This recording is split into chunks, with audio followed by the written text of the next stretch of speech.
and welcome to another Round the Rotary podcast. I'm your host, JP Warren, and before we begin, I got to say that Round the Rotary podcast is brought to you by Capital Petroleum Consultants. CPC specializes in project engineering, well site supervision, and all disciplines of the oil and gas industry.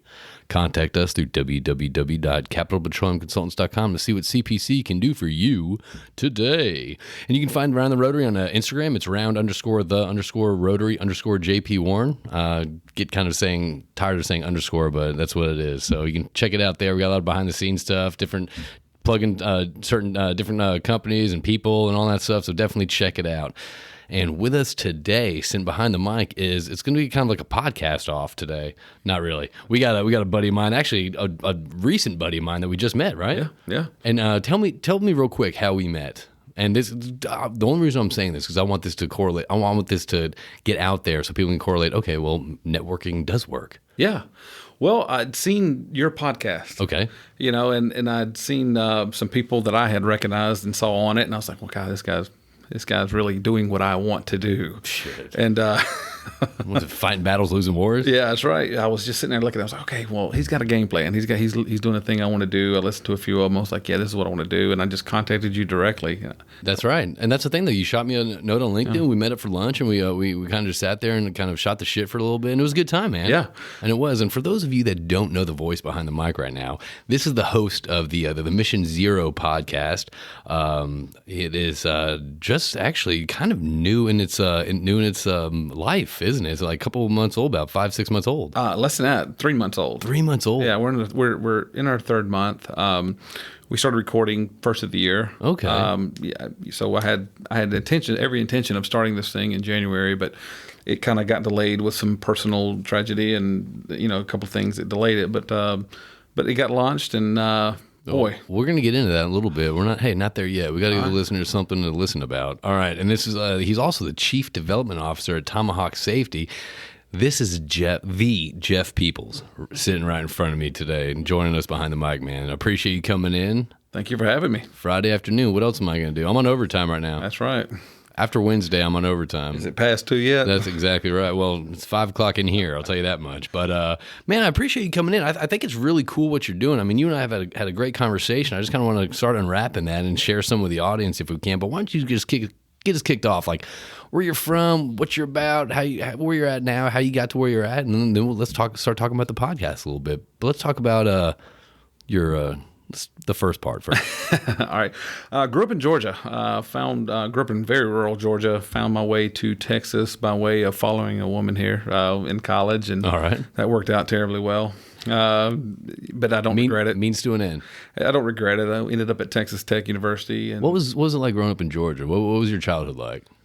I mean, look, there's pros and cons to growing up rural and growing up urban, right? Mm-hmm. I missed out on the movies. I missed out on the sports events. I missed out on a lot of those things, but everybody in the city missed out on all the nature that I got every day. And so, and all the, I guess, people, what I would call salt of the earth people, that live in the South. So I got, that was really a great place to be for certain reasons. But look, I've experienced both. I've lived this past year, I passed living in Texas longer than I have in Georgia. So when did you move to Texas? It was 1998. Okay, so it was to go to Texas Tech for college. That's when I moved to Texas. Oh yeah, 98 A&M. That was why I was there. I came. I enjoyed it. I still have my lifelong friends are still from Texas Tech. My business partners from Texis Tech. So you came over here from Georgia, following a woman, right? Or a girl, and a girl, whatever. Young, yeah. Okay, sorry for misnaming what it was. Anyway, well, I didn't make it sound like it was later in life. It was early in life. Okay, early in life, and you go to Texas. Is that why you came here to go to college?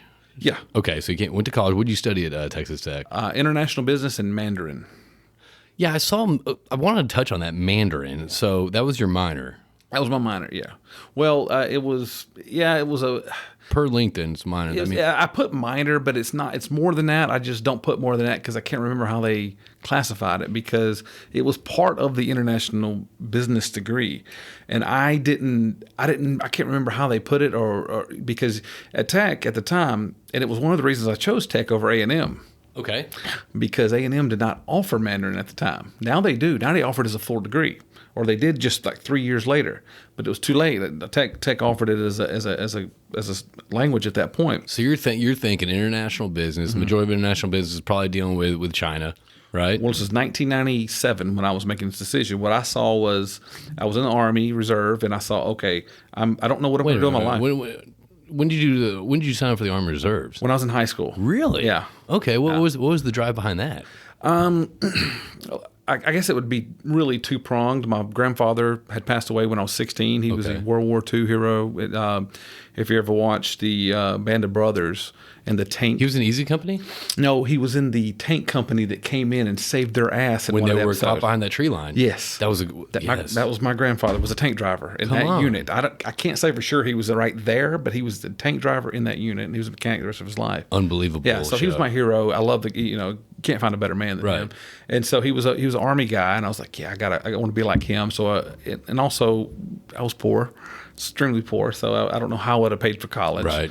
And so one of my best friends, he's actually going to be on my podcast. He's a doctor. He's team physician for the University of Georgia now. You want to throw his name out there? Or are you going to wait to the episode? His name's Chad Palmer, Dr. Chad Palmer. He's the University of Georgia team doctor. He's a longtime listener of the Around the Rotary podcast, just FYI. He is? Okay, no he idea. Probably is. not. Doctor sitting in Athens, Georgia. But yeah, his father was a recruiter. And so he's like, look, I'll help you get into college. I'll help you pay for your college. This is how we're going to do it. So I went to basic training in AIT very early in my life. I was 17 years old when I signed up. Wow. So, I was but getting back to what we were talking about, I was in the Army Reserve. I didn't know what I was going to do. Like I was either going to go business or government. Okay. And I didn't know which. But I saw China as rising. Yeah. And people really don't realize in the 1990s, no one saw China exactly as big as and important as it is now. Really that well back in the 1990s. But I was like, okay, this is rising. This language is going to be important in business or private or government. That's interesting though, because most people I would assume, and obviously this is a very blank statement, I'm literally pulling it out of my ass, but I would assume most people that are in Texas doing international business, it'd probably be Spanish. Sure. And I'm because there's a lot of businesses, there's a lot of companies that do business in Mexico and other Latin countries like that. So I think you're decided to go in a different route. You're going China. Well, and it's funny. I always told people when I came to Lubbock, Texas, from where I was from. Where I was from was black and white people. That was it. There were no Hispanic people. There were no, Indian people. Asian people, anything like that. Nothing. Like and I make this joke. The only people that weren't white or black in my hometown, in my small town in Georgia, were their doctors' children. Okay. The only people that weren't. So, so there wasn't a Hispanic. Now, it changed since I left. We have Mexican restaurants in town, and it's completely different. It's beautiful because it's the most crowded restaurant in my little hometown now. But I did back then. I didn't have it. So the push to learn Spanish, the push to know things about Hispanic culture wasn't there for me. It was just black people and white people. Yeah. And that was it. And that was just the way I grew up. But when I was a high school senior and I was thinking about going to Texas Tech, I went to my middle school football coach and principal, and I got his opinion on it. And my name is Coach Clink Scales. Coach Clink. Listener too. Yeah, he is. He is over in Anderson, South Carolina. Yep. He told me something that sat with me since that day. He said, "Small places equal small minds." Okay. And basically, yes, go. Get out of here. Yeah, get out of here. And boy, it paid off. Like, I met people I would have never met. I started experiencing Hispanic culture, which I had never experienced. Right. And that's been a joy. The best way to do it is just get around it. Get around it. Get right in the middle of it and soak it in. Get something you're not comfortable with or something that you don't know about and just hop in and just be there, open mind. Yeah, it was cool. So Lubbock just flipped the script for me. Okay. So it was really good in that fashion. Okay, so you're at Texas Tech now and you're studying international business, with Mandarin minor or whatever you want to call it. What's interesting? When I was in France getting my master's, there was these two people I think from France, and like they would leave and go to like China and to learn Mandarin, or they did that before. And in my mind, this is like 2004 and 2005, and I'm like, what's the point of that? Like, why are you doing that? And lo and behold, like a couple years later, I'm like, okay, I get it now. I understand now. And so and then his like Mandarin was like not fluent, but it was like perfect. It's just fascinating to me. Yeah, my teacher was from Shanghai back in the day, and he was an interesting cat. He was basically teaching to work off his degree. Okay, all right. Cost. So great. So what happens when you graduate Texas Tech? You and this girl are not together anymore. No. But you're here. You're stuck here now. Yeah. So what was your next steps? Well, I kind of had to start a job. I worked in the alcohol industry for a couple of years. Was that sales? Yeah. Okay. Yeah. On deployment, and I got deployed Where? a few years after that.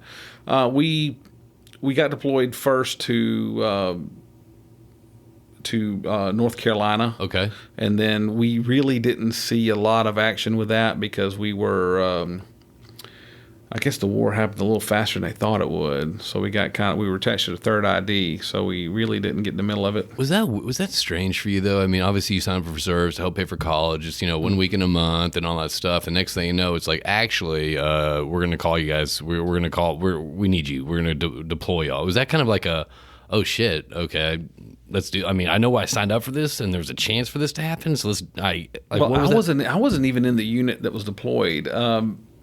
The commander was my mom's best friend's husband. Okay, and I knew him from that way, and I called him to be deployed because my brother gave me absolute hell for this. What?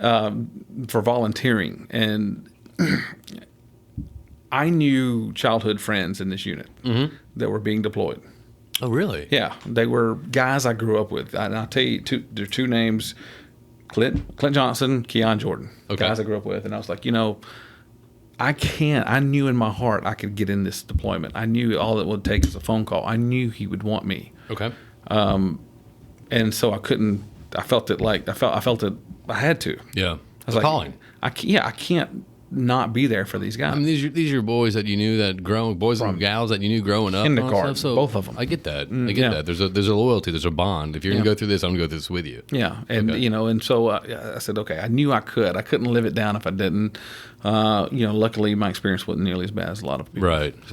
Okay. So you got deployed. You're in North Carolina. I come back. Yeah, I come back from deployment. Didn't know what I wanted to do. I mean, I was literally a lost soul and trying to figure out, okay, I don't know what a path I want to take in this world. What time frame, how long were you deployed for, I guess? About a year and a half. All right, so it's kind of a break from college, and now after the deployment ends, you're back, and it's like, okay, now what? Yeah, what? Okay, and I wanted to, I felt like to do something important. I didn't know what I wanted to do.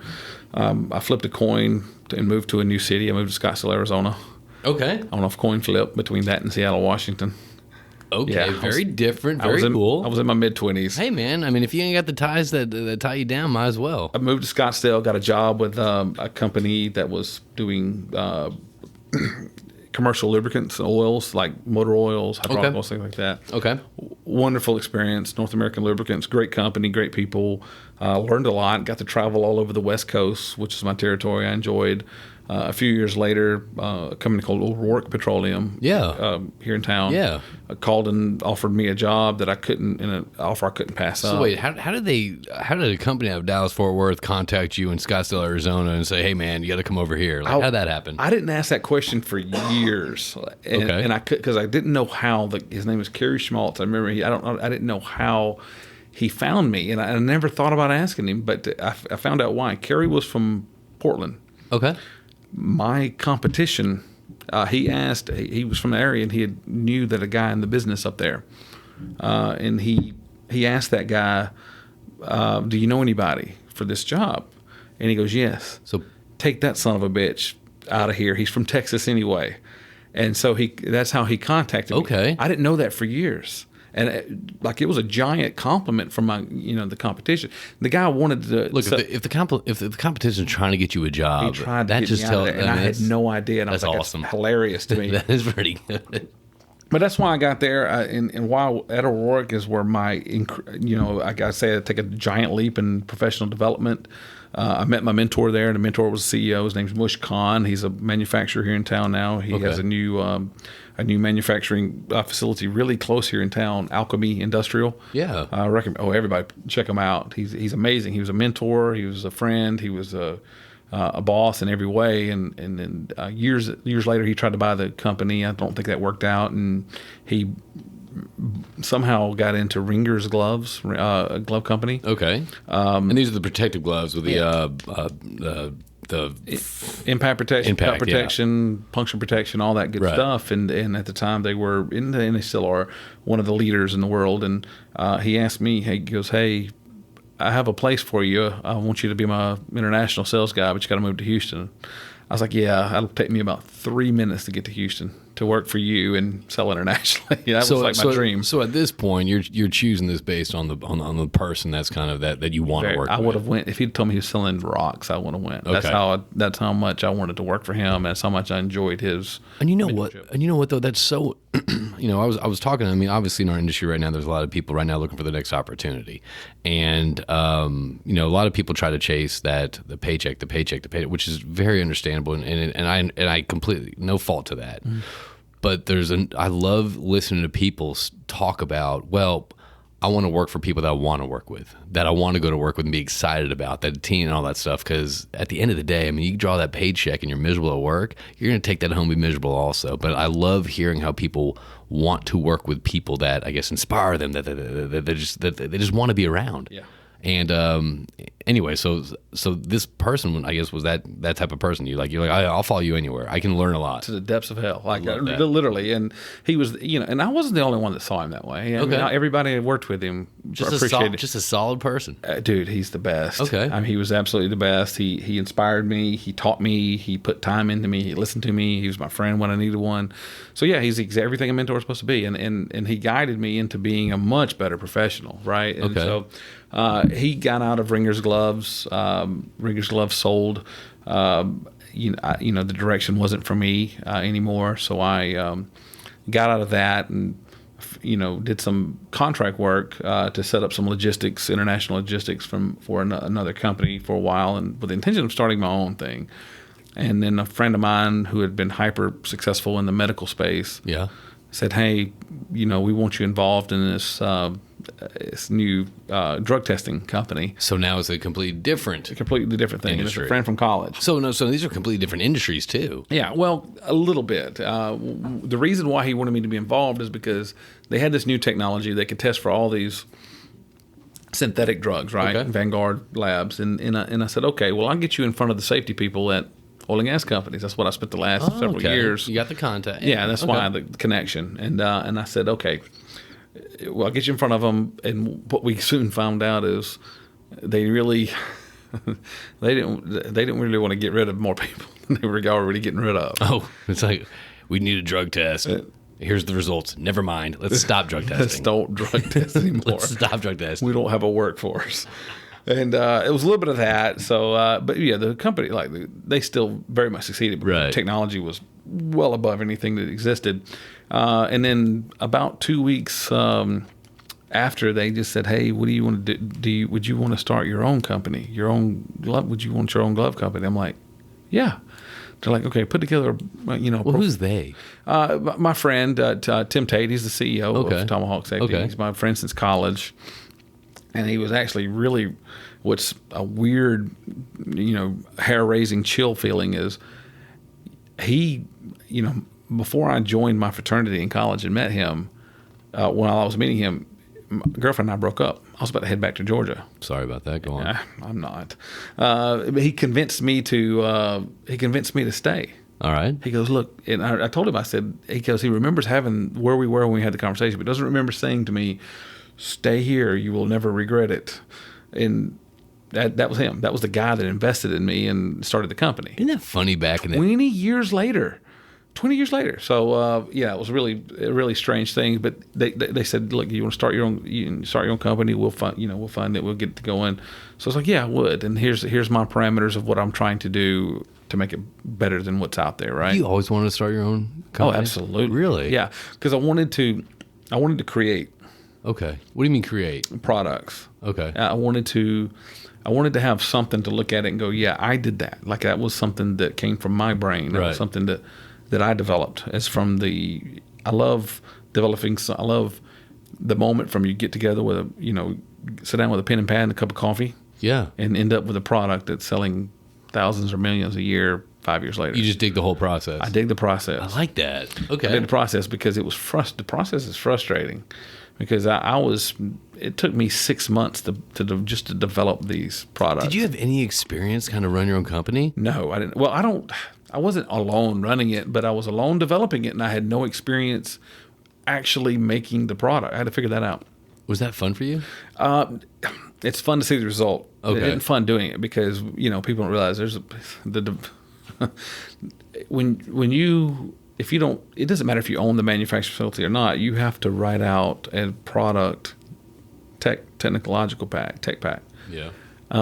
Even for a glove, it's 80 pages. It's 80 singular pages of every little inch of every centimeter of a product. Such a sexy read too. Oh my God! It's 80 pages about one glove product. One glove, and so it takes a while to do that because you don't get it until you develop something you think works. Then you say, "Hey, make that," and then they send it to you. They make that, send it to you, and you go, "Oh crap, that doesn't work." Right. I gotta go back to the lab. Okay. So that took a very long time. I mean, a little trial and error. A lot of trial and error. And I was trying to build a glove that put your hand in a grip position automatically. Okay. And that took forever. Okay. But it took 35 different tries to get right. God, just keep going back to it, huh? Keep going. Persistence. And you gotta really hope at the end it works. So you started at Tomahawks. Were you chief development officer? So this is December 2018. I guess when did you finally get that glove manufactured? Get the 80-page. Took about a year. Really? Took about a year. A year that long? It took a year to get products. Wow. It took a year to get stock of product. Okay. Yeah, because like I said, the trial and error is miserable, and it takes a long time. So, but with all these different gloves, I guess being the market. Because I remember when I was at Noble Drilling, I mean, we used to have just those cotton ones with a little elastic right there and the bumps right there. I swear those little doctor gloves underneath there. Everyone making a hook. Hey, you pack a little lipper out there, but just your hands weren't dealing with oil-based mud. But when I was leaving, that's when a lot of these impact gloves started coming out. So, I mean, how was that for you, I guess, with a lot of different styles of impact gloves and protection and all that stuff? And now here you are working for a year to come out with this new glove. I mean, what was that like for you? So when I was at Ringers, I developed a hand safety program. Okay. Because it had already gotten to the point where it was saturated in the market. And people had gotten really good at making gloves look like real gloves. Exactly. And they weren't real gloves. And so I said, okay, well, what can I do to separate it? And in my process, I looked at companies and I looked at their injury reports, right? And I was like, okay, what's actually happening to the hand injuries? Hand injuries end up being 45% of all injuries on an oil field. Yep. And it's okay, what are the injuries happening?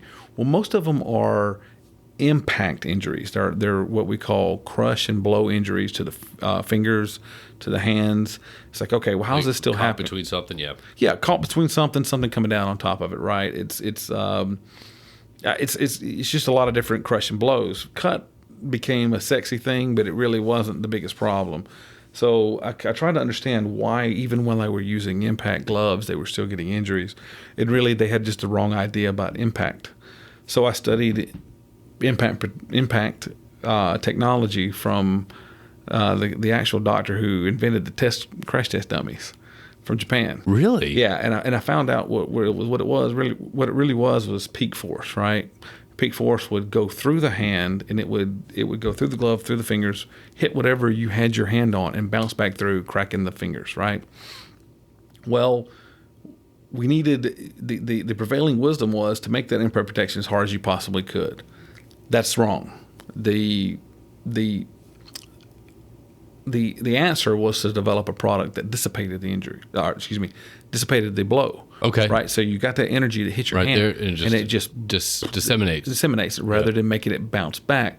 So I designed an impact protection that did that rather than just bouncing it back. I didn't try to make the hardest rubber thing on the planet, so it would hit whatever and bounce through and crack the fingers. Because I looked at studies with real cadaver hands in the gloves. Okay. Oh yeah. Looking at those pictures of those smashed fingers and all that, like the wedding rings torn off the skin, that should make you queasy or not? The queasiest thing I saw was hydrofluoric acid getting on the finger. See, yeah. And it came, and that, believe it or not, that's when my development mind started, because we saw this at, and I'm not going to tell company names, but it was in the North Sea. Okay. Right. And so they were using, you learn how chemistry works. They were using like a nitrile glove, and that does resist hydrofluoric acid based on just the chemical property of the gloves and the chemical properties of the liquid. Right. But if there's even a pinhole in that thing, and nitrile gloves tear easily. We all seen them, right? We've all put them on. They tear easily. So if there's a pinhole, this guy had a pinhole, and it looked like a terrible movie scene. And then it just traps all that stuff in there. It looked like his finger was melting away over a week. And so we built a glove. We Ringers built a glove that would resist that chemical, but also not tear. Okay. Had a much higher tear rating. So that was part of the process of, okay, here's a problem, let's solve it. And that's what I did at Tomahawk. Was like, okay. So a year long, product's finally done, all that stuff. So you're chief development officer. Mm-hmm. So are you developing anything else? Or are you getting out there and pushing it? I mean, what do you do once you get this glove that dissipates the impact? Well, now? So we got that. We got also the other primary thing I was looking at was fit. Right. When I would read the injury reports, it was always, I couldn't do this work. I just came out of the field and now I'm changing a tire. And so I couldn't do some whatever work they couldn't do. So they needed more dexterity. So creating a glove with very high dexterity is difficult. It takes incredible engineering, and it takes really good raw materials. Okay. Right? I'm listening. I'm just going to the Tomahawk Safety website right now. Keep talking, man. I'm digging this. It takes incredibly good raw materials to be flexible enough to do that. So I pursued the best raw materials in the world. Okay. To make every single glove. And so what I wanted was a glove that they could wear in the field and protect them, but they could still come back and do things that require high motor skills. Yeah. Right? I wanted to be able to pick up a screw and be able to swing an axe or swing a big hammer on a you want the ability to I get that. I get that. I want them to not have to take that glove off, because a lot of injuries occurred when they took that glove off to do something they couldn't do with the glove on. I wanted to not be the glove they had to take off. You want them to skip that step of taking that glove off before they do something stupid. And no matter how hard I try, the technology doesn't exist to provide a glove for every single thing in the oil field. It just doesn't exist. But what we try to do is cover as much as we can. I mean, do these? I mean, I'm not trying to ask about your product too much, because this podcast is about that, but I'm looking at these gloves right now. I just remember being on the rig. I remember just, you're working the floors and all that stuff. The next thing you know is like literally I went through probably like 2 gloves every tower. Yeah. So these, I mean, I'm asking you, like, I guess is the longevity of them there a little bit longer? I mean, is it? So that was entirely the point, as I was looking for the future. And one of the I saw ESG coming, right? I saw environmental. When did you see ESG coming? About 5 or 6 years ago. I did. I saw everything, like everybody was moving towards this, and it was only going to get worse, or that's a bad word to use, but it was only going to get more intense. It was only going to get better. But that's the reason for the certain raw materials, right? So I did a study with, one of the top 2 largest oilfield service companies in West Texas. That's all I got to say. Over with their frac crew over a period of 6 months, and we were able to cut their waste. In other words, throwing the poundage by 80%. Of gloves? Well, gloves, yeah, and it was only gloves, but the amount that they were throwing away in a landfill was 80% less. But I have to overcome if you buy more expensive gloves, they're just not going to take care of them. I have to overcome that. So I'll overcome that by saying, let me speak to these people directly. Let me come to your site. Let me teach them about hand safety. Let me teach them about gloves. Let me explain to them what their management is doing to invest in them. And saying, look, your management is giving you something much better than what you've had before. You guys have to take care of it. You have to wash it. You have to take care of it. You cannot just throw it away. You cannot use it as a consumable, like you did with the cotton gloves. Yeah, or you'll lose it. That's what we did. I mean, and that's the problem. That's what we did. And that was that's my biggest obstacle. But you know what's cool about that though? Like, it's not one of those things where you're like, oh, I'm gonna sell corporate, they're gonna push it down. Because when it happened in the United States. When you talk to someone, you try to push it down. Like, let's say I'm not getting something from you, so I'm gonna go to your boss and all that stuff, and try to make him or her make a decision and all that stuff. It's like, all you're doing is pissing off the people below you. You know what I mean? Well, we got to do this, so I guess we'll do it for a little bit while their eyes aren't. But like the fact that you're getting in the field and talking to the people that are actually using these gloves and these safety features, like I think I love that. I call that hand of God. I said avoid the hand of God, because when the hand of God comes down, they will run. They want no part of it. When I picked up, I'll say the FMC Technologies, it was not technically FMC at the time. I picked up FMC. I went to every location in the Western Hemisphere for them, and that includes Brazil. That includes Argentina, Brazil, Colombia, Mexico. It included Canada, like every single country in the Western Hemisphere, because their buyer knew what we're talking about. That if you don't go see the people and involve them in the process, they should have stayed Spanish. Yeah, just looking back. Anyway, go on. If you didn't see them, if you didn't go to them and make them a part of the process, the buy-in would never be there. I completely agree. And so I got the buy-in, and the idea, they really believe, management really believes that if you spend more on a glove, they're just going to throw them away. That's not 100% true.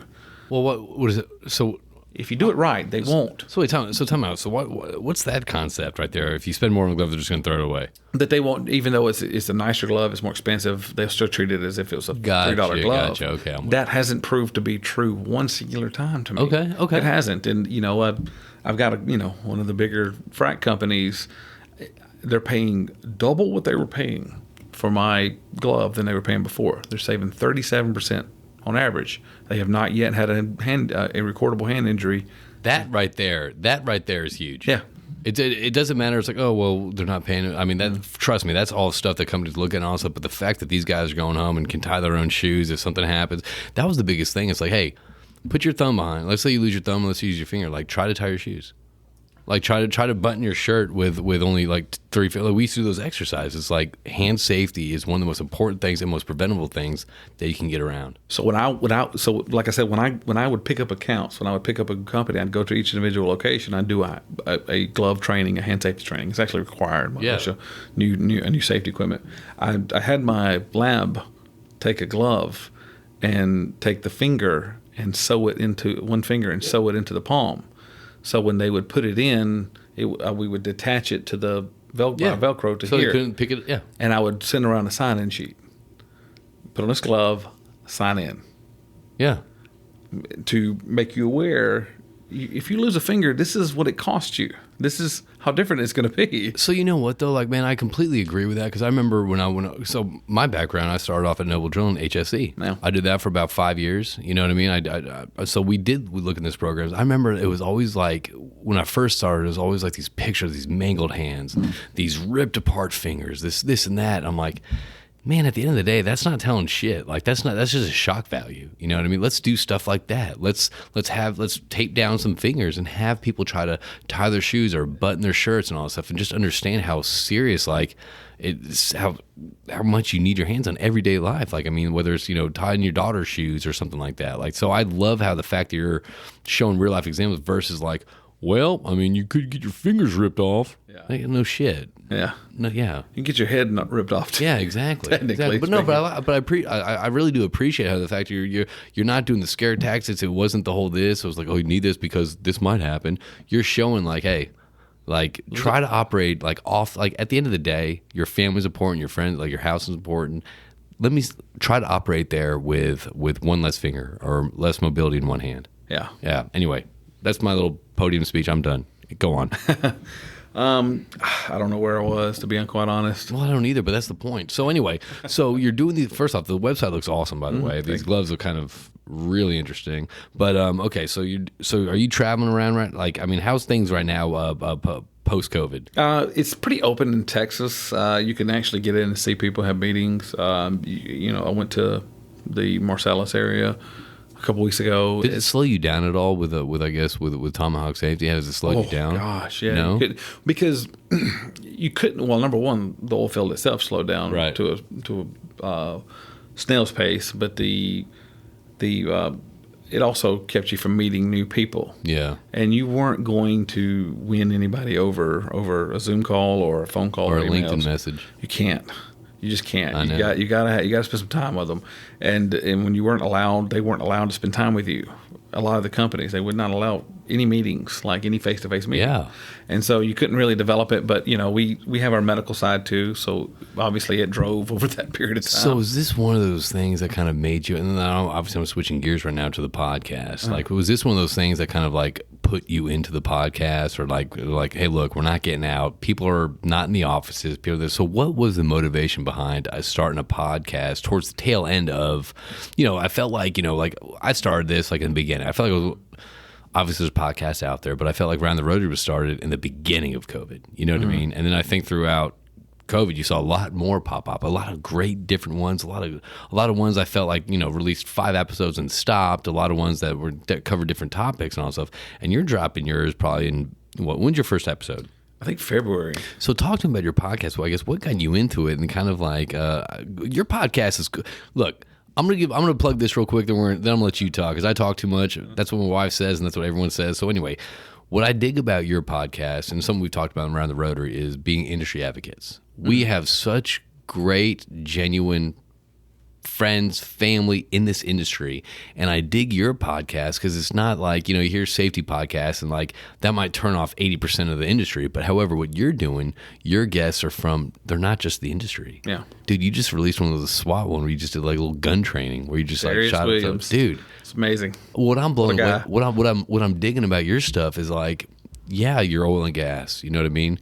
But what you're doing, you're getting people that are outside. You know what I mean? Whether it's the SWAT guy, whether it's this guy, your market is outside of our industry. So if I'm someone that like dislikes the oil and gas industry because I don't know anything about it, and my head's on my ass, and I don't understand what it does for me and my family, I'll listen to your podcast, and you got some dude shooting guns on a SWAT thing, and we're learning about gun safety or home protection or something like that. So you're not stuck in this bubble. You're kind of popped the bubble, and you're kind of going out, which that's what I love. So anyway, that's my plug to you. Go on. Well, it was a couple of things that drove it, really. I think one, I know the guys at Oilfield 360 pretty well, and I saw what they were doing. They got a legit setup, dude. They do. It's better than this. Well, that's where if I'm in the studio, that's where I'm doing it. That's where you do it at? Yeah. Okay, they have the exposed brick right there on the bookshelves. It looks very like cozy. Yeah, it is. Yeah. And it's I had been friends with Josh Lowry since college. He was my fraternity brother in college. Yeah, that's how I know him. Holy shit! Okay. Yeah, so that's where it goes. It goes back, and and I office down the hall from that. So so you taking the plunge to this? Was this your idea? Was this? So it goes back to my mentor. Okay. My mentor always told me, things like be useful, create things that solve problems. That was his big thing, solve a damn problem. And I had heard, so many podcasts, they're looking to do this, they're looking to do that. Like what? Just, they'd talk about certain things, and they would share ideas about what they were doing, about their subject. But I didn't hear anybody doing that for safety. And I was sitting out in West Texas, and I'll say who it is because it really doesn't matter. It was Liberty Oilfield. Yeah. And I was sitting with the guys, and they were telling me, the safety guys, they were telling me how they had developed this system of communication and the system of sharing documents immediately. And actually, Brody Leggett, the chief guy from Colorado, was on. I just recorded his podcast last week. He'll be on in about 2 weeks. Okay. Yeah, so he talks about that program they have a little bit in depth. But I learned, and I sat there and went, nobody else knows this.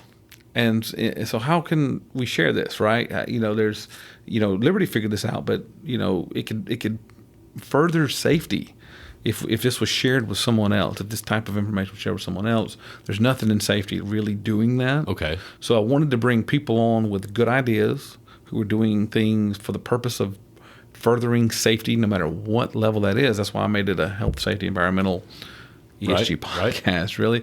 I wanted to be like, I'm going to have people from all walks of anything to do with environmental and safety. I'm going to have a climate scientist on the show. I've got a friend from Georgia who's going to do it, who's a female self-defense. She's owned a female self-defense studio for 15 years. I love she's that. My first cousin's sister-in-law, and I was like, oh my God, that's perfect. I need to come interview you. So I'll be seeing her this weekend. But what I dig about that, though, is like, what I love about it is that is the fact that most people, I've stuck to my bubble. I've stuck to my friends, like new contacts in the oil and gas industry. Yeah, I've done a couple. I did one with Emma Con with Garrison Brothers Distillery, which was fun for me. Like, I like putting stuff out there that's not just oil and gas, so people that are outside the industry can benefit from it or maybe understand us a little bit more. That we're not these monsters who go out there and dump a barrel of oil in the background, call it a day, and go have a picnic with our families. Yeah, like I'm trying to expose that we're people. Yeah, that we're just like you. We're your neighbors, and I love how the fact that you're grabbing all these people. I mean, you've had some solid people too, man. Yeah. I mean, you had David Reed on. I mean, it took me, so you had him on, and that was your third episode. Yeah. It took me, I think, 87 episodes before he finally said, okay, I'll do this, whatever around the Rotary is. I think I caught him at a good time with the EFRAC coming out. Well, that works, baby. I caught him at a good time. So, I mean, and the most recent one you had that was released is Darius Willems, a blackout training group. Talk to me about that. I was looking at Instagram, and a friend of mine, Monica from Dallas, she was. My wife's the name. Is it really? She's a friend from Tech. She lives in Dallas. I'll talk to her when we get home. She had her entire community of the ladies get together and get trained by Darius for self-defense. Yeah, and because they're I'm trying to think of the most politically correct word. Homemakers, or they take care of the home. Yeah, they take care of the home and children, and so they're alone a lot. And so it was a little bit about that, but not her. She's a professional too, but that's a big deal. So they're home a lot. They're without their husbands. They need to be able to protect themselves. And I was like, oh my God, this is safety. This is outside the box. This is what I'm looking for. I love how you see different things in safety, not just hand safety or pinch points or something like that. You're just viewing it as a whole spectrum. That's what this was about. Like, it was, even if I can't sell it to them, I wanted it in there, right? Even if they don't buy my products, right? I still wanted them somewhere in there. And so Darius, I just emailed him a couple of times. Went up there and met with him, and boy, Captain America. Yeah, what you immediately comes to mind when talking to this guy. You think he's just gonna walk into a building full of terrorists and kill them all with his bare hands and fix it all. He became a cop at like 21 years old. He's been a cop ever since. He's a SWAT team guy. All right. He started the blackout training group because he saw so much carnage that shouldn't have been there. And he said if people just learned how to use guns, if they just learned how to do this safely, they would be much better off. They'd be much safer. So he started it. And believe it or not, I was trying to help him promote. He's really not about that. He's about doing his community service. I mean, this guy is I say in the introduction to him, this is the very definition of a public servant. Yeah. He's the very definition of a public servant. It was pretty cool to talk to him. And, I was out there with him an entire day, and I talked to some of the ladies that was getting, training in handgun safety and getting their carry license. And I asked them all, I was like, why are you here?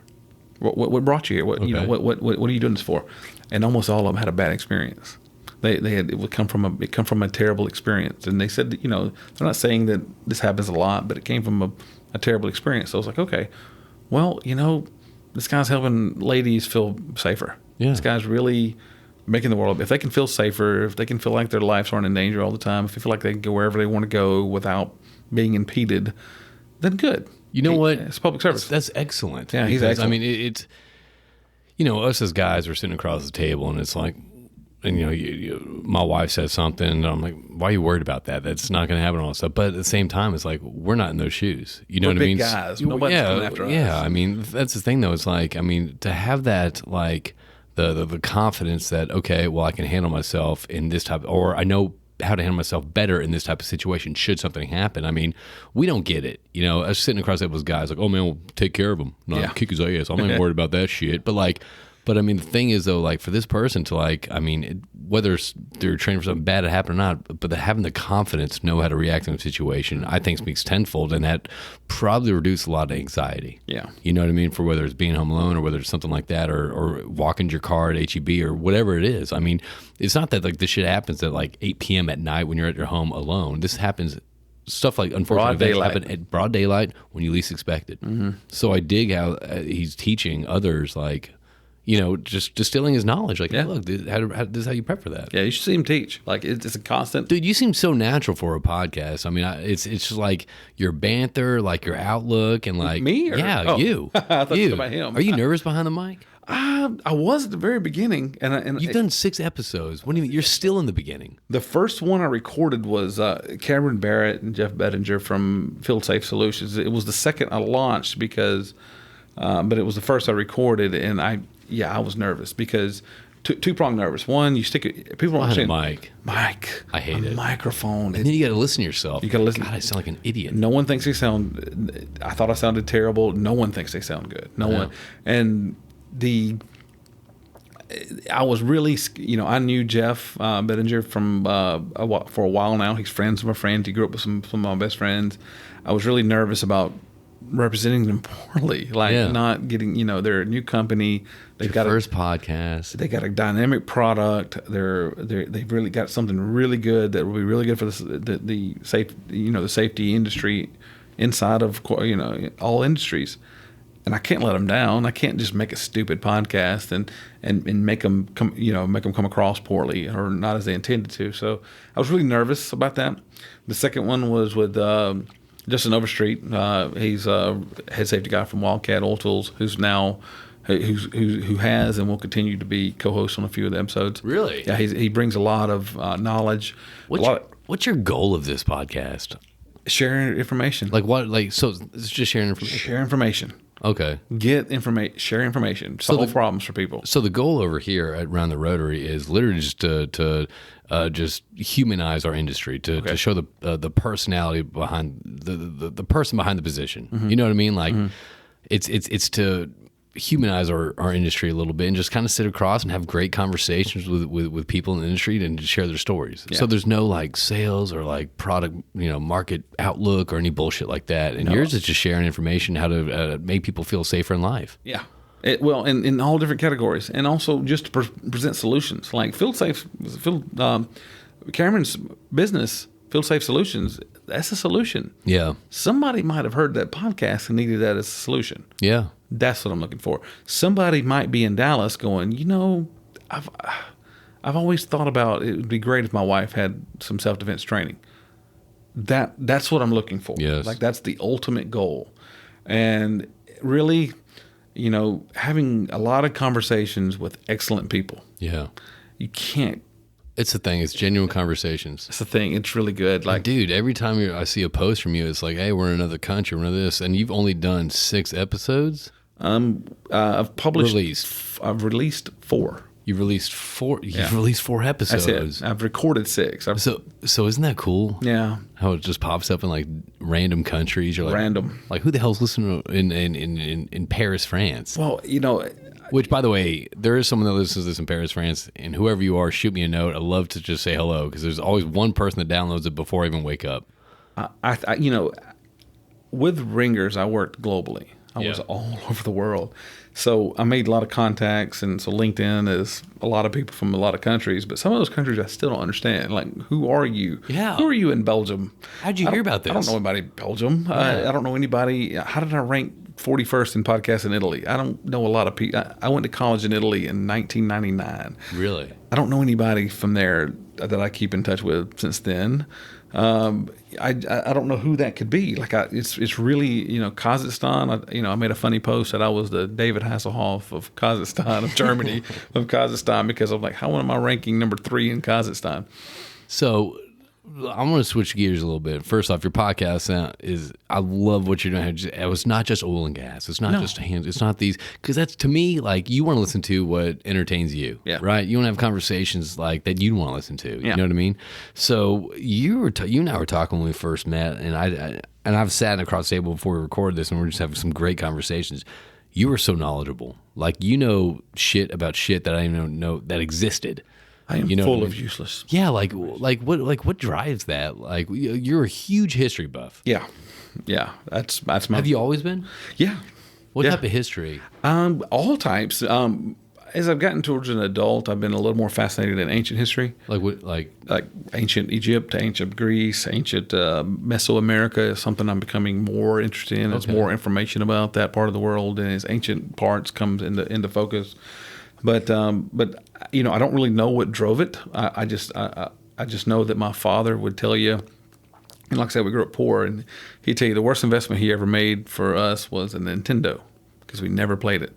But the best investment he ever made was I guess this was the 80s. In the very rural South, this guy came by selling encyclopedias. Yeah. Like book set of encyclopedias. Back in the day, it's like Britannicas, yeah. I mean, that far back. So you kind of potentially, and do you mind if I talk about this Yeah, right now, go about the future that you might want to go down to? Because I love this about it. So Perfect. you're talking about when we first met, you want to do like kind of like, you're like, we're bullshitting all this stuff. I'm like, what else are you into? You're like, hey, man, I love history. And you just talking about history to me. And you wanted to kind of maybe do a history podcast. Potentially down the road and all this stuff. What would that look like to you? So it's a little bit of blend of, I've heard some history podcasts. I love them to death. You've heard Dan Carlin, Hardcore History? Love it. You heard the Mongolian one? Yeah. That is an 8-hour episode of just like, it's unbelievable. Yeah, and I love Attila the Hun. I've gotten into Attila lately. Really? I've really gotten into the steppe. And what the steppe is, STEPPE. It's a term that describes basically the land from kind of Romania all the way to Mongolia. It's called the steppe. So that's what Genghis Khan had to pass. Correct. And that's when he kind of used to throw off his enemies. Yeah, and it's Attila. It's where all these people are from, and I believe there's a void of kind of interest in that area, or maybe not interest, but teaching to us, right? Is it a void because you think there's just so many different like people that came in that conquered, wiped out their history? No, because it's even worse in Europe. Like, what do you mean? There's been more transfer of powers in Europe over the past 2,000 years than in the steppe. Okay. But we know about those. But we've been taught those. We haven't been taught much about that, like where Kazakhstan is, where Turkmenistan is, Azerbaijan. When I first went to Kazakhstan and those countries, it felt like I was in an Indiana Jones movie, because it just doesn't feel like it feels like it's really that far back in time, and it just feels surreal. Kind of an aura about it. I feel like Roy Chapman Andrews, out there in the middle of nowhere.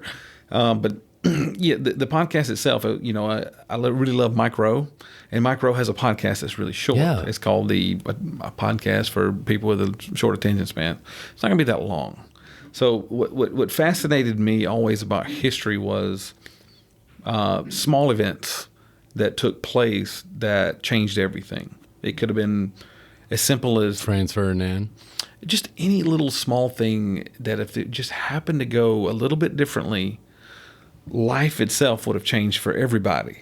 I mean, literally everyone. Like, what if Abraham Lincoln decided he was too tired to go see our American cousin at the Ford Theater that night? Yeah. What, that's a small decision. Well, you heard about, so in Dan Carlin's episode, the when they talked about, like, he brought up a good point, a good question. He goes, what one person is responsible for the most deaths throughout in the 21st century, or the 20th century. People were saying, Hitler, Stalin, going back and forth, and he brought up the point, like Franz Ferdinand. He's the one that started World War I. Like, there was that coup and all stuff, and like they were going down a parade. They were supposed to like shoot him in the parade, and apparently they took a left to go get a sandwich, and they backed around. The guy was like in the cafe. He's like, oh my God, that's the guy I was supposed to kill today. Yeah. Hold on a second. Hold my order. I'm gonna go take care of this. Threw a grenade. But the point is, like, without that one event, without that car taking that wrong turn, World War I wouldn't have happened. World War II wouldn't have happened. So those little events in history that kind of do disrupt the ripple effect. Yeah, or as we call it, sometimes you see the butterfly effect. Ashton Kutcher. Yeah, that's a documentary on that. Yeah, I don't think he's the original. Well, that actually is based on true stories. So anyway, I love how the fact that like you take like these little points in so you love these little points in history that kind of spur off these several different events that changed it forever. Well, how do you find these events? Reading. People always ask me, how do you know all these things? I'm like, because I read. When you're watching Friends all those years and watching The Office, I was reading, and that's the only difference. And I heard Ken Jennings say it one time. You know how the Ken Jennings, the Jeopardy champion. I know exactly who Ken Jennings is, but people might not. So who is he? He was the all-time greatest Jeopardy champion. Like he won millions of dollars. He was the greatest Jeopardy champion ever. And people asked him, how did he know those? What was the difference between people like him and I figured it out. He was exactly right. He said people like him and I, from just me too, just to a lesser degree than him, obviously. But when we see something we don't know, we have to find out. You have to dig deep. I have to dig deep. Okay. If I'm watching, I'm constantly on my computer or phone when I'm watching a historical movie. Oh, you're like kind of checking the. If I see a character come into play, I don't know who it is. I got to find out who it is. I got to find out everything about them. Who were they? You keep on asking. Yeah, I keep on asking the questions, and that's how we know. That's how we know all these facts. Who's Sub-Zero? Who's Scorpion? Right, from Mortal Kombat. Yeah. It's not funny. It was a great movie. We'll talk about that a little bit. But so are you Audible books, or you actually like read books? Both. I don't Audible that much. I prefer to read. I've tried to get into it. Like I can't. You know, you start listening in the car, and then your mind starts thinking, oh shit, I got to go to the office and send this person an email. I got to follow up with this. So Audible entertainment. Okay. I read things I want to learn. Because often I'll take notes on it. Do you do any like business professional books, or do you give a shit about that? Yeah, absolutely. Really? Oh, heck yeah. Like, see, I don't. I feel like I should, but I just don't. You can get good ideas. Things no matter how hard you try, you can't think of everything, right? Okay. So you can get good ideas from things. It can hype you up. It can get you going in the morning. But but most of my Audible is, like I said, it's entertainment. Do you finish reading one book at a time, or are you one of those guys that has like 5, 6, 7, 8 books? 2 or 3 at a time. Do you really? Yeah. Okay. Do you ever read for? So I guess reading about history and learning is your pleasure reading. It's pleasure, and so is my total pleasure. Though is what I'd say. History and learning. My total pleasure is fiction. I enjoy espionage, international thrillers. Ken Follett. Have you read Eye the Needle by Ken Follett? I have not. Dude, Ken Follett's one of my favorite authors. I love what he writes. He's good. His stuff is good. He's got a good espionage book. I'll give it to you after this. The best going now is Mark Greaney. Okay. I made a post about him on LinkedIn before. Mark Greaney writes the Gray Man series. Okay. It's the best books going. That's what you're into? His story. Yeah, his story's good if you read it. He's if you read my LinkedIn stories about him, he was a waiter until he was 30. He wrote a book, an idea, and gave it to a publisher about the Goon Squad. And it was a CIA SAD, Special Asset Division squad, and the guy came back and told him, it's like, it's all right, but you need to focus on this one character and write a book about him. And the character was called Cortland Gentry. Okay. 7 years later, Netflix just invested the most they've ever invested in one single movie, and it will star Ryan Gosling as that character. Oh yeah, it's coming out. The Gray Man on Netflix. Oh yeah, Ryan Gosling and Chris, the guy that played Captain America, he's in it too. Oh, it's a star. I don't know that guy's last name, Hemsworth. But anyway, it's not a big deal. But anyway, I don't think it's Hemsworth. Is it? Are you Chris, sure? No, Hemsworth's the Australian guy. He's the Thor. Yeah, who'd you say? Captain America. Oh, Chris something. I can't remember his name. Oh, I don't know. Great actor. I mean, besides I don't know if he's a great actor. I think he does a good job at Captain America. He's a good Captain America. But if he's in something else, I'm going to view him as Captain America. Well, I know who he's playing in this book, and before Mark Greaney, my favorite all-time author was Robert Ludlum. Okay. Who wrote the Bourne books. Yeah. The Bourne books are nothing like the movies. I enjoyed watching the movies, but it's kind of frustrating. Because. So you think the books are better?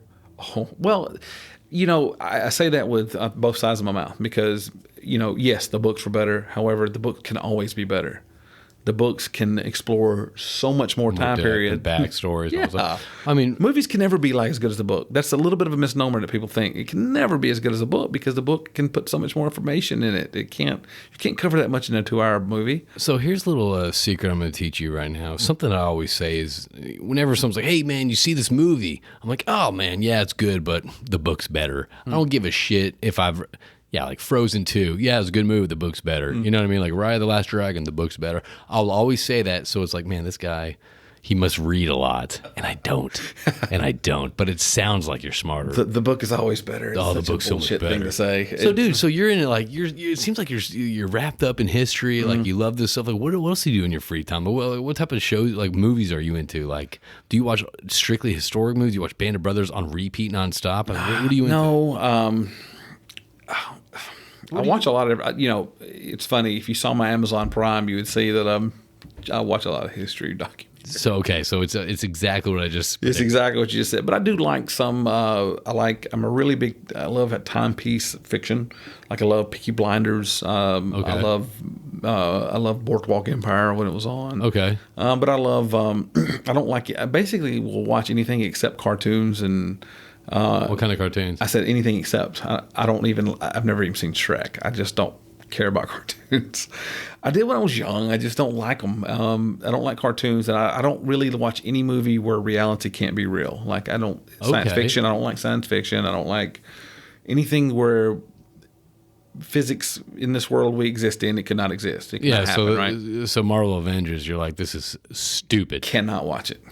Don't like it at all. Interesting. Never watched the whole one. Whoa. Okay. Never watched the whole one. I just don't. Like I'm not a fan. I'm like a nerd. I'm like a huge guru or like a nerd fan of it. But like, but I did like the Dark Knight series because there was nothing outside of the world we live in that couldn't exist. Yeah, because Batman's not a super. He's a rich dude with some toys. It's toys. Yeah, it's things that actually could happen. He gets his ass beat all the time. Is it improbable? Yeah. Is it impossible? No. Nothing in that is impossible. So I enjoyed that part. That's the only really superhero thing I really like. What type of super villain would you be? Like, would you be like? So obviously you're a history guy, right? And let's say Dark Knight's real, and you're one of the villains. Like, what do you think your shtick would be? You know what I mean? Like, would you be like a pet peeve guy? You'd slow traffic down on purpose? Like, what would it be? It would be Dr. Moriarty. Dr. Moriarty. Mm-hmm. Okay. I think that's the only villain I think I could ever be like. Because he's a doctor. Well, no, because I don't know. He's more of a thinker than had magical powers or anything like that. Right. He's just more of a mindful guy that come up with really smart things that always mess with Sherlock Holmes. Okay, all right. So have you seen the new Sherlock Holmes, though? I haven't. With Benedict Cumberbatch? I have not. Oh, it's so good. Is it good? Okay. Yes, man. He's good. He is good, and honestly, the show's good, too. Yeah. Yeah, I'd see him because he's solid. I've seen the ones with Robert Downey Jr., and he's my favorite American actor for sure. Dude, he made a comeback. Oh, he did. Like he was remember him in Weird Science? He made from the early 1980s. By the way, and he disappeared for 15 years. I think it was serving time. Dude, no, drugs really took away from a lot of good art we could have seen from him over those years. But maybe he had to go through that to be where he's at today. Yeah, to me, it's either him or Joaquin Phoenix is the best American actor right now. He's so good. He's so good. And what was funny is I started watching Sherlock Holmes and like, what he did here was take his Charlie Chaplin voice accent and just, now Sherlock Holmes has Charlie Chaplin's accent. Wait a minute. Who? Oh, Robert Downey Jr. Okay. If you watch. Well, that was Guy Ritchie. Yeah. Well, Guy Ritchie directed that. Chaplin? No, that was not Chaplin. The Sherlock Holmes. Guy Ritchie. but Robert Downey Jr. did the Chaplin movie 25 years ago. I remember that. And the accent and voice was the exact same for Sherlock Holmes. Listen to him; it's the exact same accent. He does the exact same voice. It's pretty hilarious. And I love Guy Ritchie movies. Yeah. And he's got a new one coming out today, one? Wrath of Man with Jason Statham. It comes out today. I'm serious. Really? I'm not sure if it's going to be one of those ones where you can rent it or. Dude, he's always got great soundtracks. His music to his movies are so good. The only thing that I can discount Guy Ritchie was his Madonna period with the bullshit movies. But you know what though? Look, man, you moved to Texas because of a girl. Okay, so let's not. Don't talk too much shit. I forgive him. I'm just saying his movies suck. We've all done shit in the past because of someone that we're interested in. Okay, so you can't knock him that hard, but that was after Snatch. That's when he did kind of fall a little bit down. Made some really terrible things, and then he got back on it with The Gentleman, or is it Gentleman? Yeah, with Henry Cavill.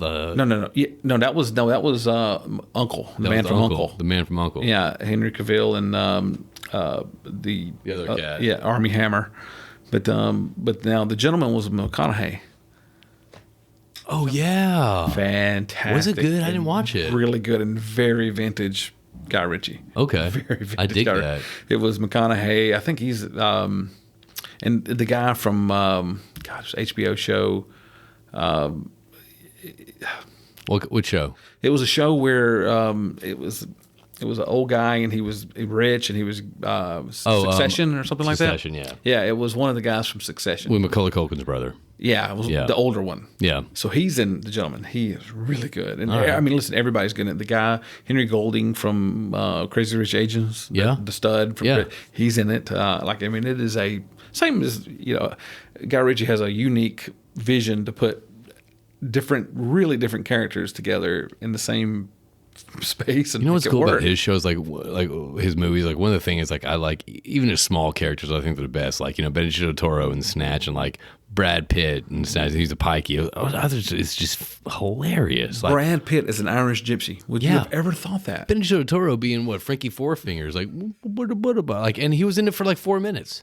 It was unbelievable. Yeah, and he was fantastic in those 4 minutes. So, dude, I want to know, like, what grinds your gears? Like, what's going on right now that, like, kind of like, we're obviously switching the topic right now, but like, you seem very well read, very well thought, very good conversation. We're able to articulate all this stuff. What's kind of grind your gears right now about our industry right now, about the oil and gas industry? Not to bring it back or about anything. I wouldn't say anything grinds my gears. I think I'm on a mission to make oil industry really get into the 21st century with safety. Yes. And what grinds my gears is the reluctance and the reluctance to believe that if you're a company that goes all in on safety, that number one, you'll spend more money than you save, which is never true. Right. And it means that you'll somehow slow yourself down, or you'll somehow no. When the downturn happened, one thing I noticed, the companies that made it were companies that were really high on safety. Yes. That all goes together. It's like a circular pattern. It's like if they're big in safety, that means they're paying attention to all the other things that should be paid attention to. And that's why they're advancing. They're doing, they're spending this money, but you're not spending the money, you're saving it with injuries. You're going to have to go there. You're going to have to become environmentally better. You're going to have to become safer. The world's just moving that way. And so they got to realize, the oil and gas industry has to realize that people are gunning for them. And they have been for a very long time. So you can't fall back. You have to be perfect in almost everything, because so many people are coming after you and trying to destroy what you do. What I love about that, not to stop, I don't love that first off, but what I love about that is, like, you and I were talking before, and you brought up someone, and you don't have to name their name at all right now, but you were talking about someone on the podcast who's kind of anti or has very opposing venue. He's coming up, yeah. But the thing is, what I like about this, like, just like you and I were talking, in this world that we live in, it's usually like you have to, this tribal mindset, right? You got to identify with this. Oh, I can't kind of agree with this because I'm not saying true and all stuff.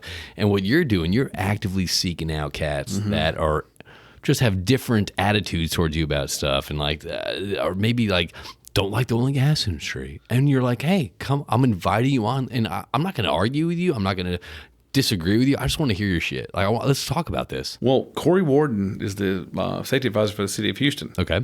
We're still waiting. His podcast has to went through legal because he's a public official, right? Yeah. So as soon as we get that done, it's going to be published. I mean, he's a guy that doesn't see the world the way I do. He didn't see COVID how I saw COVID. Do you like talking to people that don't see things kind of, I'm not saying eye to eye, but kind of in line with it? Do you enjoy those conversations? You're not trying to better yourself if you don't talk to people that Does that rile you up though?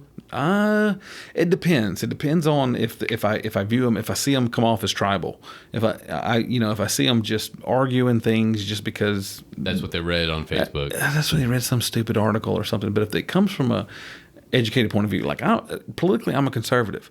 I totally understand liberalism. Oh, absolutely. I get I'm where conservative. you're coming from. I'm conservative too, but there's certain things I don't give a shit about. Yeah. Like, that's not a big deal with me. Yeah, I may be pro-gun, but I totally understand why you're not. Yep. And so once you understand, I guess the point where I would be if I can learn from them, if I can like them, is their opinion, is their thought process, is it coming from a good place? Is it coming from original thought? Have you actually thought about this? Yeah, or is it really more than that? It's really, is it coming from an honest place? Because I think you and I spoke about it. Modern day, the way people think, they don't think. We have a crisis of critical thinking in this country. What caused it? Okay, first off, let's start with this. What's the crisis? What do you believe causes or fuels it? I don't think anybody evaluates anything anymore. They immediately go.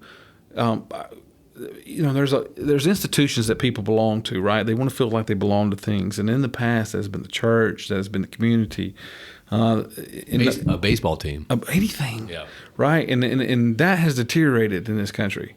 that doesn't really exist as much like it used to anymore. Right, absolutely. And so people want to belong to something.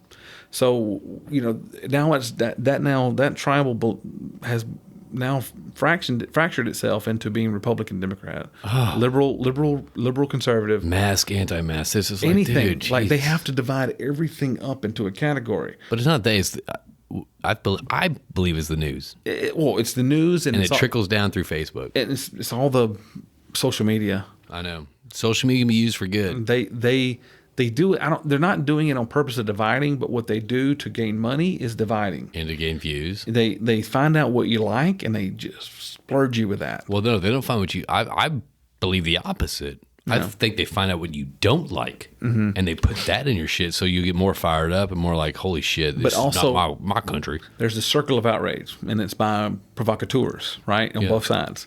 Provocateurs, let's say a conservative talk show host, he sees one small person that says something outrageous, and then he puts that on his show and says, look what this lady said. This is what American liberals are thinking. Well, American conservatives are getting fed that. Yeah. And they're saying, okay, well, this is what the opposition is thinking. And they just get fear. It's fear. It starts burning fear. Oh, my God, the rest of the country is doing this. Like, my children are screwed. Yeah. And so it creates panic. It creates distrust. It creates an entire country that are at each other's throat. So people are no longer doing critical thinking about any one subject. They're immediately going to, okay, what does Ben Shapiro think about this? Yeah. That's my opinion. What does Rachel Maddow think about this? That's my opinion, rather than actually thinking it through. Because, I look at it as okay, what do I really think? And sometimes it pisses people off on my side. I'm like, no, that's really not the case. Like, do you really? That's how. What's funny? I was talking to my buddy Andrew Workman, and he calls it the barbershop conversations. Very few times lately, back in the day, people go to barbershops, they go to diners, they go to a bar, they just start the pub, they start talking about news, they talk about what's happening, and they talk about it. You know what I mean? Now there's no more barbershop. People are getting their stuff off of social media, and who knows where that's coming from. Yeah. And that's like, okay, well, that's my view. I'm going to take that in the world, not discuss it. I'm going to defend it over discussing it. 100%. I'm actually going to take that. No one's listening to anybody. You defend it over discuss. I need to write that down. That's pretty good. I just came up with. I like that. You defend it versus discussing.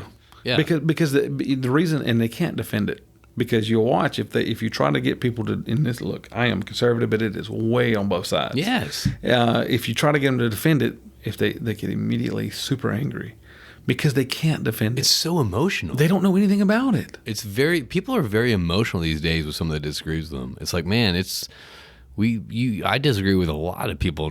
People disagree with me all the time too, but I'm still friends with them because you can be. Yeah. You don't have to take this like heel in the stand, plant your flag. This is my camp. Like you're on the outside, you're an enemy. It's like shit. Just talk to people, man. One thing, as I was going through a kind of a bad, dark period in life, I read books by Chris Gardner, and I recommend them to everyone. What do you mean? What books? So, you ever seen The Pursuit of Happiness? Yeah. That's Chris Gardner. Okay. That's the real life guy. And the real life guy is otherworldly incredible. Okay. And he some of the things one thing he taught me is that every single person on earth has something to teach you. Everybody. It doesn't matter how much you disagree with them. It doesn't matter where they are in this world. They've got something to teach you. Just think about that. And it was a time where, I was angry with my upbringing, right? I didn't get shit. I didn't get to go anywhere. I didn't get to do anything. But what my parents did teach me was that you're not better than anybody. Talk to anybody from all different backgrounds. Amen. And that unbelievably opened my world up to a lot of wonderful human experiences. That, if my parents would have taught me to be closed-minded, I never had that.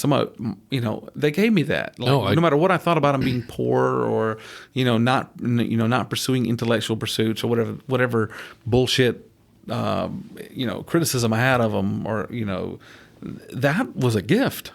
And, absolutely. And it has furthered my life in an incredible amount of ways. And so everybody has something to teach you, right? And that's what he teaches you in the book, right? If you read his, I read his Start Where You Are book, and it was his book he wrote after The Pursuit of Happiness.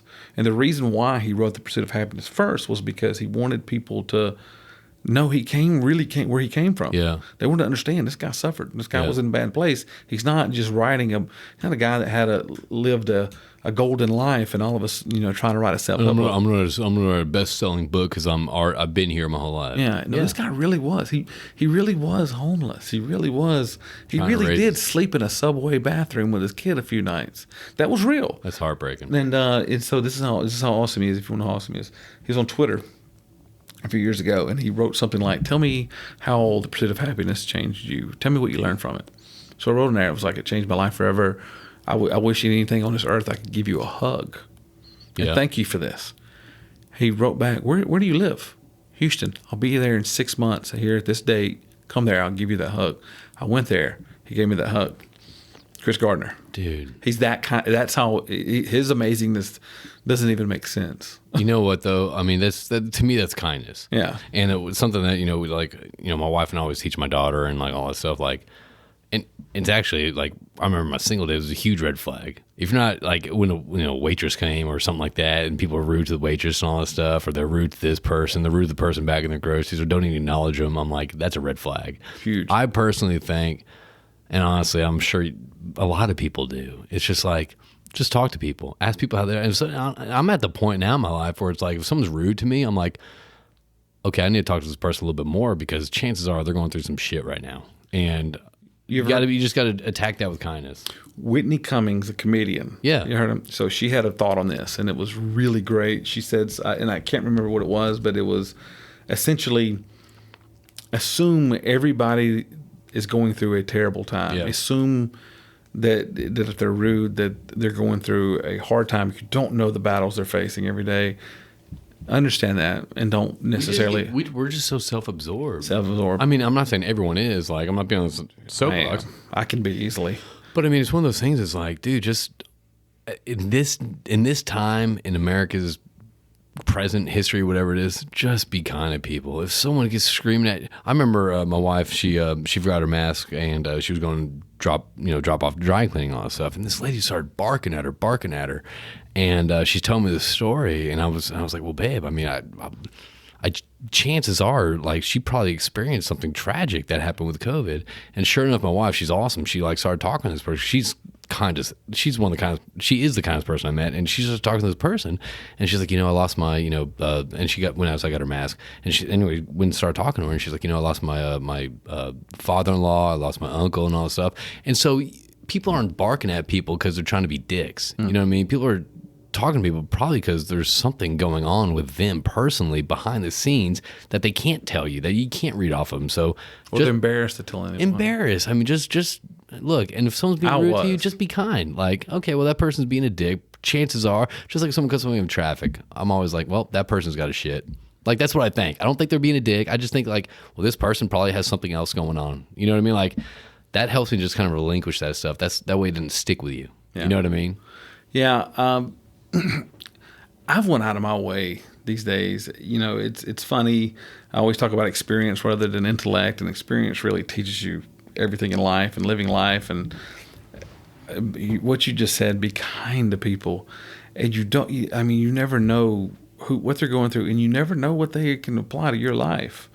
I mean, some of the greatest lessons I've learned were from, I tell people, JW and Anna is a story I tell people from back home.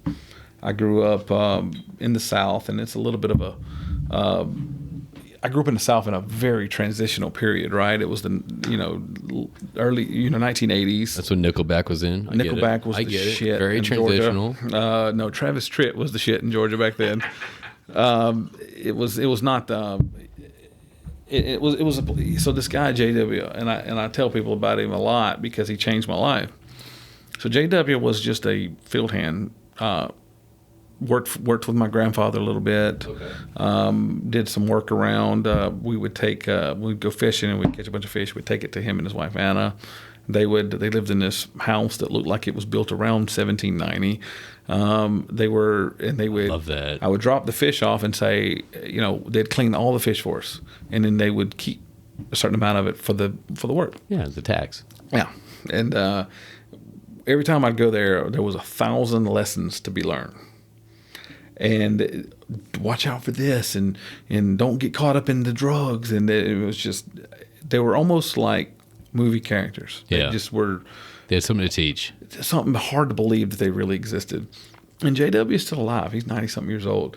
And there was a day, and it affected me so bad in my life where, and it's a tough conversation because I tell people they don't understand it. This was our late 80s or something, and JW came from a different period, right? JW was an African American man, is an African American man. Was he is, and I was 16 or so years old, and he called me sir.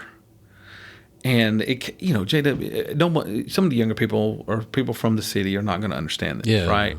And it come from a different culture, a different period.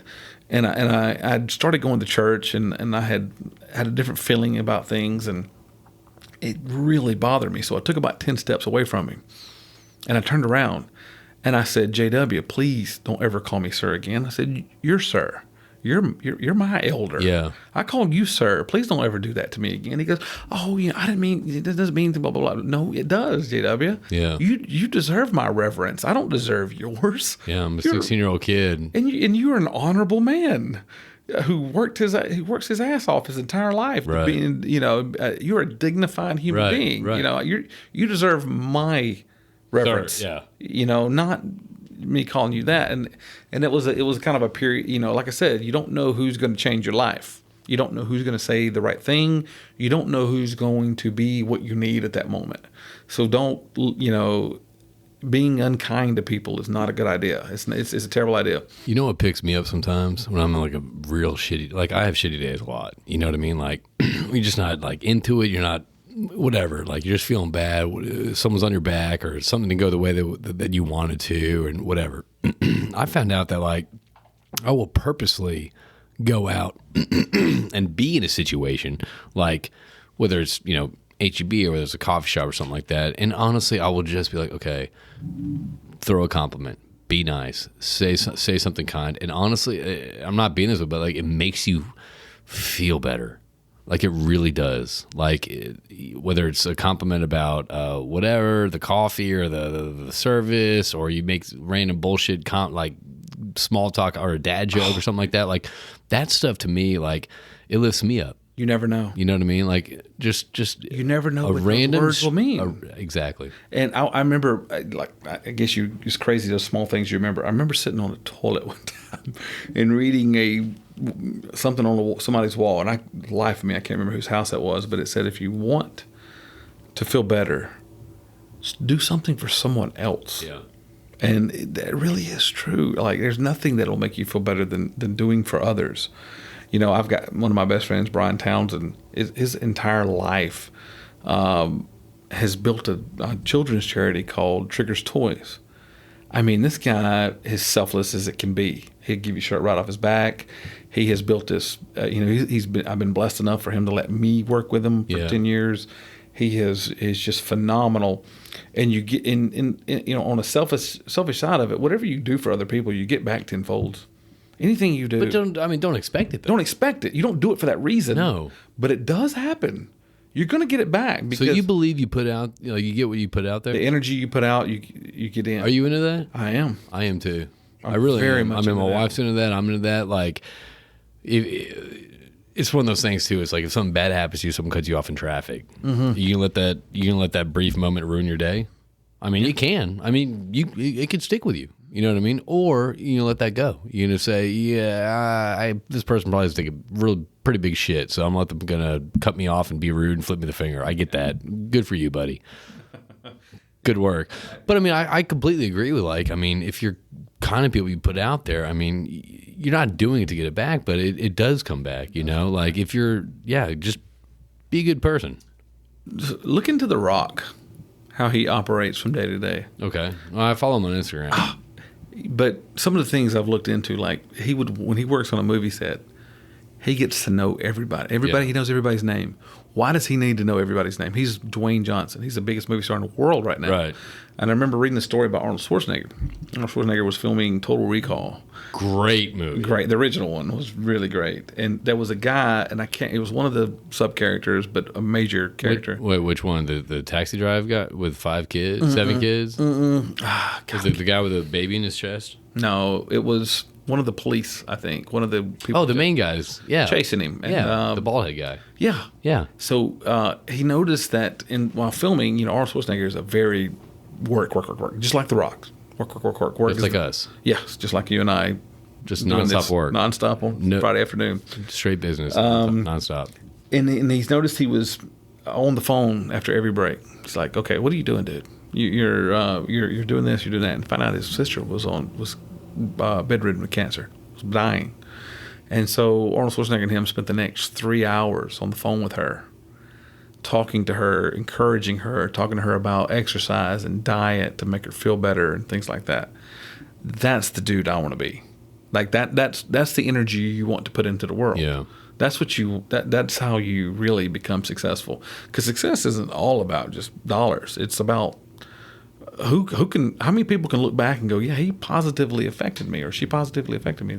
I always tell my wife this: the best way to determine your success on this earth is how many people show up for your funeral. Mm-hmm. Like at the end of the day, it doesn't matter how many XYZs you have, how many houses, Bentleys, or whatever you want. You know what I mean? Like at the end of the day, it's how many people you impacted in a positive way that show up your funeral.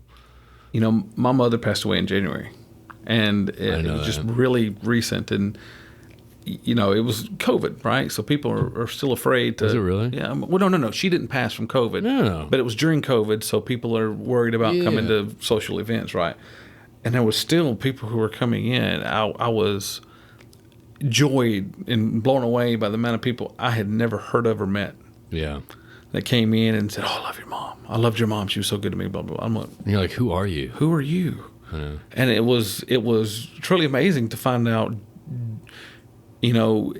just how positively my mom affected people's lives. Because during the actual funeral, our preacher, he had grown up with us. He was a few years older than me, and he had known my mom. My mom had known him since he was and my mom really is just like any Southern woman you could possibly a caricature. Sweet, sharp, but she'll put a whip in you and put the best food you ever had in your life on the table. But she's quintessential. She's very stereotypical. She would fit the bill, but she would call. She would be in touch with people all the time. And the preacher goes, "Raise your hand if Emily kept up with you on a regular basis by text message, Facebook message." And man, I tell you, like 70% of the people in the funeral crowd raised their hand. And I turned around and looked. I'm like, when in the hell was she doing this? Who are you? Why? How did you have this much time? Like, you kept up with me every day. How were you keeping up with your nieces? Yeah. And like, you were doing all of that, but how are you doing that? And she had this term she would say to young guys, "Sweet boy." My sweet boy. Yeah. And it was funny. Preacher said, "Oh, I found out too that I wasn't the only sweet boy out there. There's other sweet boys. There's other sweet boys." So yeah, but it was really joyous to learn how much my mom positively affected people's lives. Like she was really doing that, and I never knew that. I never knew her what she. I haven't lived in Georgia since 1997, so I didn't know. You had no idea. I had no idea. Dude, my brother passed away right before my daughter was born. He was older than me, and he passed away. And we had the service, the funeral, and stuff, give the eulogy and all that stuff. And there was people out there. I'm like, "Who are you?" And like literally, I was like, because he would call everyone their brother. Mm-hmm. He'd be like, "Oh, you're my brother, you're my brother." I was like, "Well, I thought I was the only brother here, but yet, I mean, there's 57 of them." And I was like, I assumed that he called you.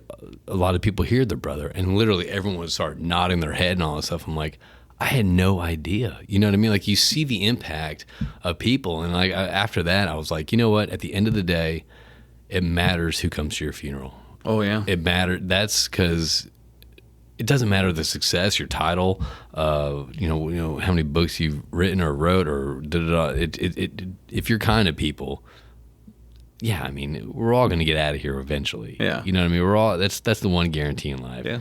And if you have to me, I just want a good turn at my funeral. You know what I mean? I want a snatch wedding where everyone's just having a blast. Yeah. You know what I mean? That's what I want. Everyone is. Oh, you're talking about the wake? You want to wake? I want DJ Tiesto to be bumping some beats while I'm being dropped down in there. You know what I mean? But like, you know, you see that, like, you know, I was there at the funeral and like your mom's funeral, like you see the impact they have, and it's just like, to me, it's like the small things you do, whether it's texting someone, "Hey man, how you doing?" or just calling someone. Apparently, she was fantastic. It's not that. these. It wasn't just me and my brother. It was everybody. It's just tuning in and being kind to people, finding out what's going on. Hey, like what's going on in your world? All right, well, talk to you later. Hey, are you all right? Can I help out or something like that?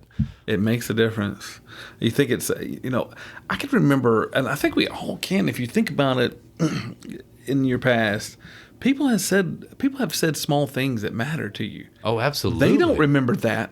Like, for example, my business partner, he doesn't remember saying that to me. I do. There's a lot of people in the past that they have influenced me in a way that they have no concept.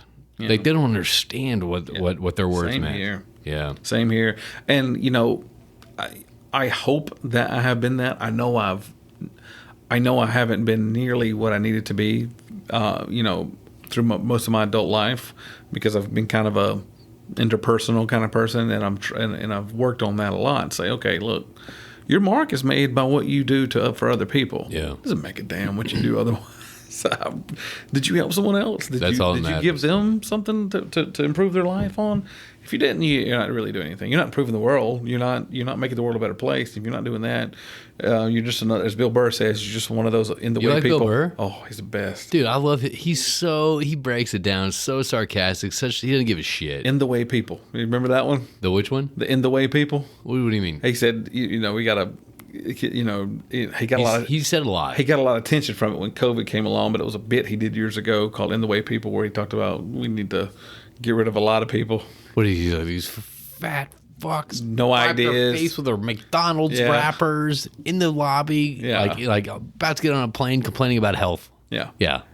So he was talking about "In the Way People." He said, "Ooh, just imagine we could all go to the Super Bowl."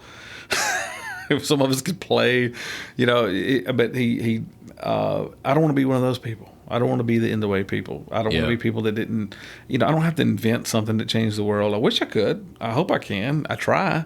But what I really want to do is to have people, I want a whole bunch of people that went, you know, I couldn't have been a lawyer if he hadn't said that to me. Yeah. Or I couldn't have become the family man I did if he didn't give me an example. Or I was going through a really tough time and he kind of took my call and we just talked and like everything's gonna get better. I went through a period in my late 20s of severe depression, and it exists with me. It existed with my mom. It was something she suffered terribly from. Do you still get that? I battle with kind of slipping that way, but I don't fall into it because I know how to handle it better. But you know what's sad about depression? I mean, obviously it affects people in everyone's life, I feel like. And if you don't have it, it's very easy to say, hey, snap out of it. Yeah. Hey, we have that party coming Saturday. Aren't you happy about that? They don't understand it. No, you just made this big sell for $10 million. Aren't you happy about that? Like, my biggest example is Andrew Bourdain. Find a better life. Robin Williams. Bourdain was going around drinking booze, eating great food with outstanding people all over the world. Yeah, and he still was like that. He's a millionaire, so it has nothing to do with it. So you fought it. You're still fighting. Well, I mean, look, it's not like anything. You have to keep the demons away, right? Yeah. And I forgot where I was going with that, but yeah, I mean, it takes an enormous amount of time and thoughtfulness to try to figure out how to get past depression. And really what I found out was kind of what we talked about earlier, is depression is you look too much to yourself. You're looking all inside. No, it's not about you. The world isn't about what you can do for yourself. It's about what you do for other people and how much you can. Are you raising great children? You know, I haven't been blessed with that yet, but I will be. And, I hope to raise children that matter, that go on to be great adults and change people too. But, really people, I think the world, and I would say it's secularism, but that's simplifying it, but has taught people to be less, let me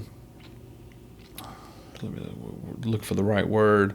All right, how about this? Instead of the word, describe the action. Less what? What action?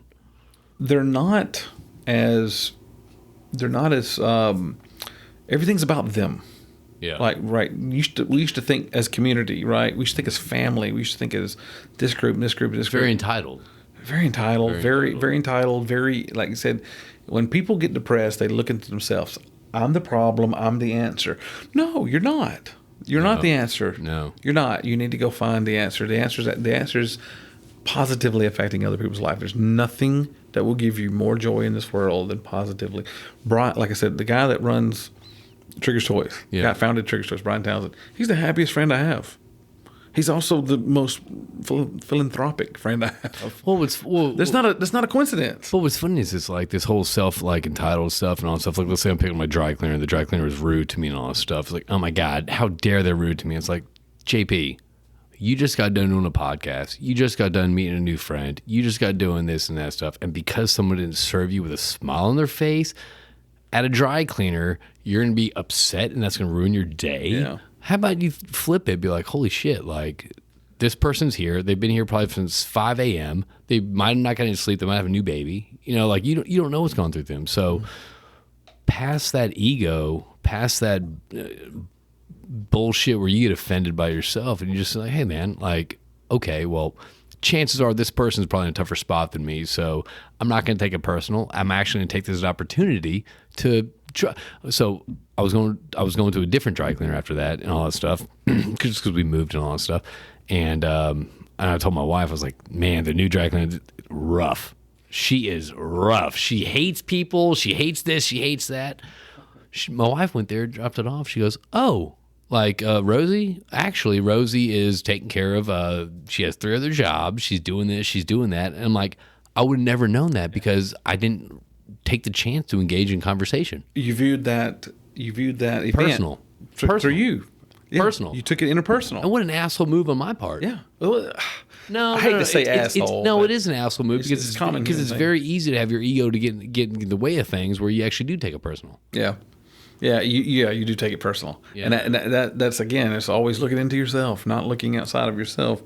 Not saying, hey, can I do something to make your day better? Look, this person has a bad attitude. Maybe, let me see what's going on. Because, I mean, here's the deal. Pretend a customer had a bad attitude. Yeah. Would you be trying to cheer them up? Yeah. Yeah, exactly. I would too. So let's try to cheer them up. Yeah. Hey, Jeff, man, I appreciate this for coming up. This is a great conversation, man. I'd love to have you back on. Oh, absolutely. Like, I really dig it, but I guarantee you we're an hour 36 into this. Damn. Did you know that? I didn't. I never know how fast time flies until I look at it. But I enjoy this, man. I really do. And everyone, do you have any last statements to make to the audience, or? I wish I was that profound. There you go. I know. I always put people on the spot here. They're like, live, laugh, love. I am out of profound comments now. Live, laugh, love. But anyway, man, hey, everyone listening, this is Jeff Peeples, Peeples. You can connect with him on LinkedIn. He's got LinkedIn Gold. Is that worth it? I think so. I mean, look, if you're trying to do a lot of networking, trying to get to know a lot of people. It allows you to creep better? Dude, I like to get to know really interesting people from all over. And so LinkedIn Gold allows that. Yeah. Okay. Yeah. Anyway. Unless you try that anyway. This is Jeff Peeples, the Chief Development Officer at Tomahawk Safety. Reach out to him if you got any operation, want to talk about gloves or talk about history or anything like that. And he's also the host of the Mission Zero podcast. Check that out. You can find that where you find Round the Rotary on any other platform that you find. He's got some great stuff coming, great guests that actually are pertinent and relevant to our families' lives. I mean, just as the SWAT, the gun safety, taking care of yourself. I mean, walking out of HEB or wherever that is. And, man, I really dig what you're doing. I dig how you're getting out the community. I love your outlook and your style and just kind of everything about it, man. Thank you for coming on, and we'll be in contact, buddy. And if you have just touch base with him, and that's it, man. You got anything? Is that it? That's it. Thank you very much. Y'all. Appreciate it. Thanks for tuning around the road, and we'll talk to y'all soon.